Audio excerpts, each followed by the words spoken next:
He looked behind him and saw that no land was visible. That makes no difference, he thought. I can always come in on the glow from Havana. Maybe he will come up before sunset or with the moon. I have no cramps and I feel strong. It is he that has the hook in his mouth. But what a fish to pull like that. I wish I could see him only once to know what I have against me. The fish never changed his course. It was cold after the sun went down.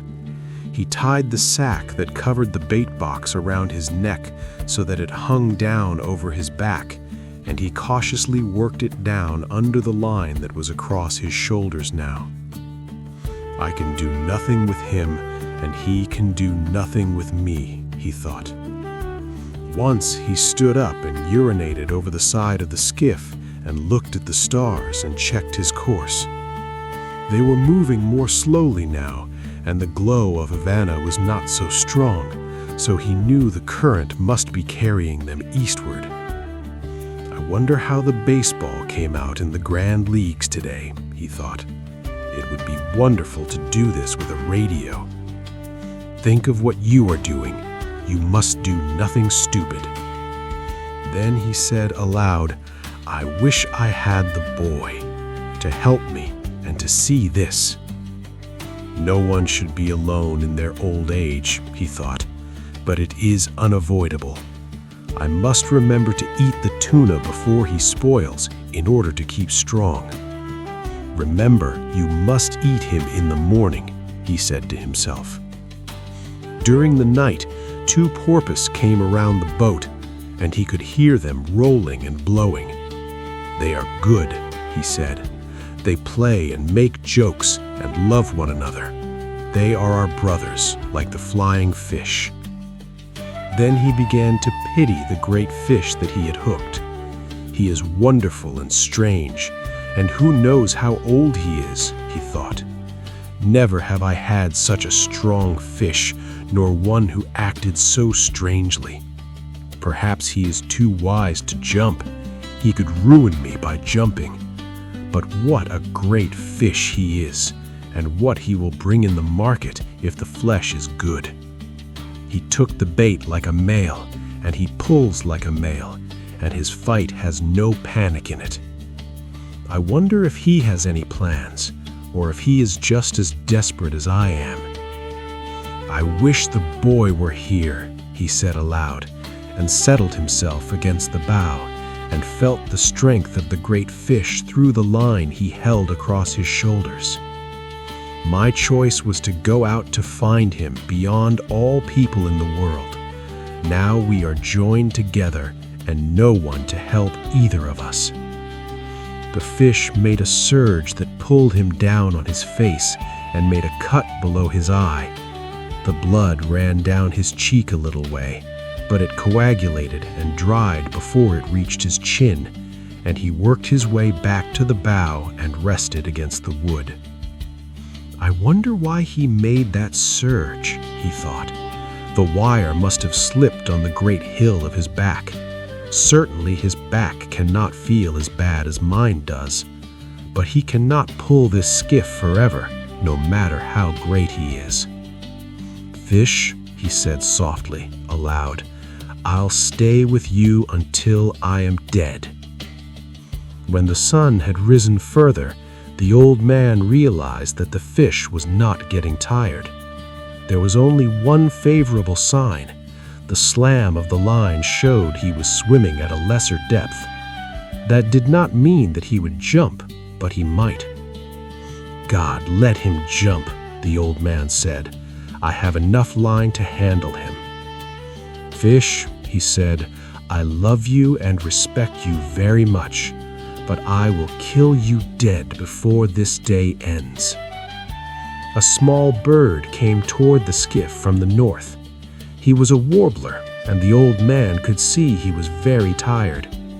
He flew around the old man's head and rested on the line. How old are you? The old man asked the bird. Is this your first trip? The bird was very tired, and he teetered on the line as his delicate feet gripped it. "Take a good rest, small bird," he said. "Then go and take your chance like any man or bird or fish."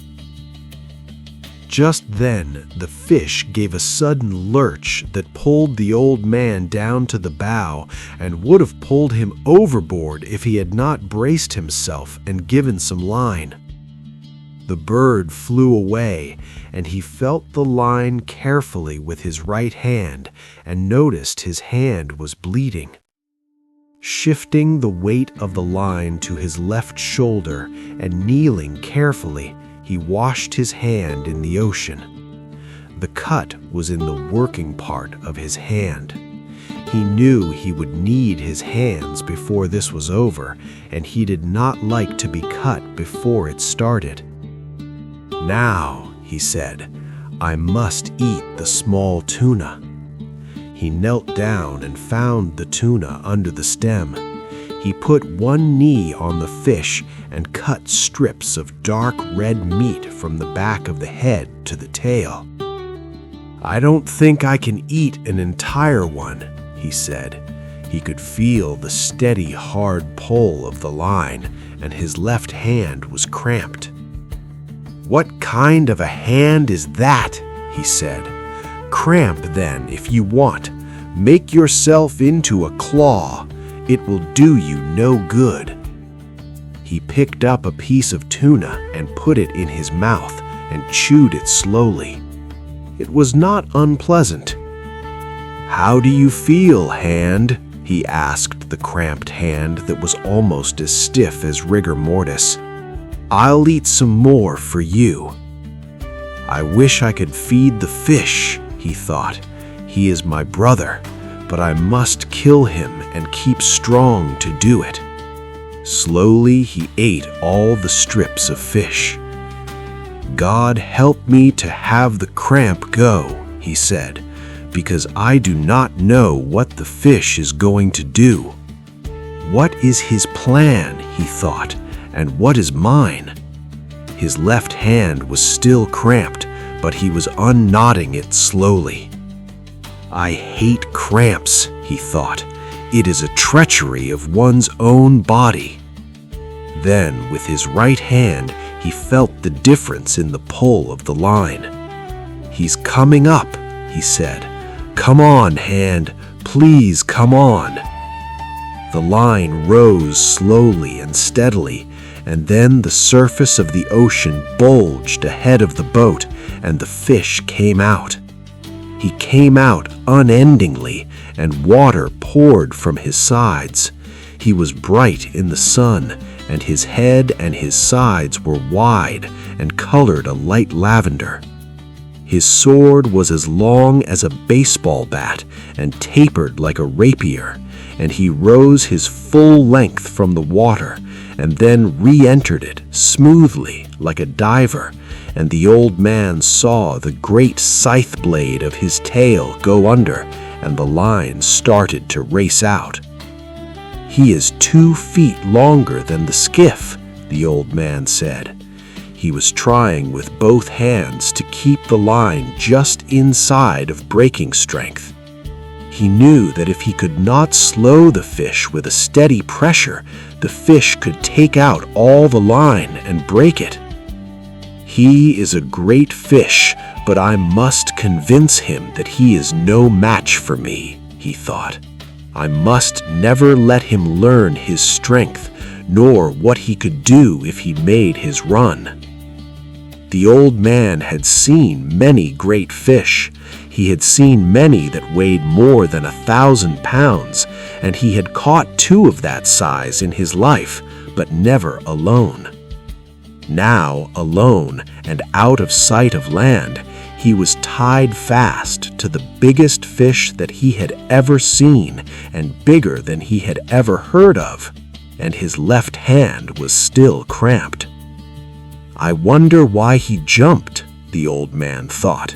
"He jumped almost as though to show me how big he was. I wish I could show him what sort of man I am. but then he would see the cramped hand. At noon, the old man's left hand was uncramped. He was comfortable but suffering, although he did not admit the suffering at all.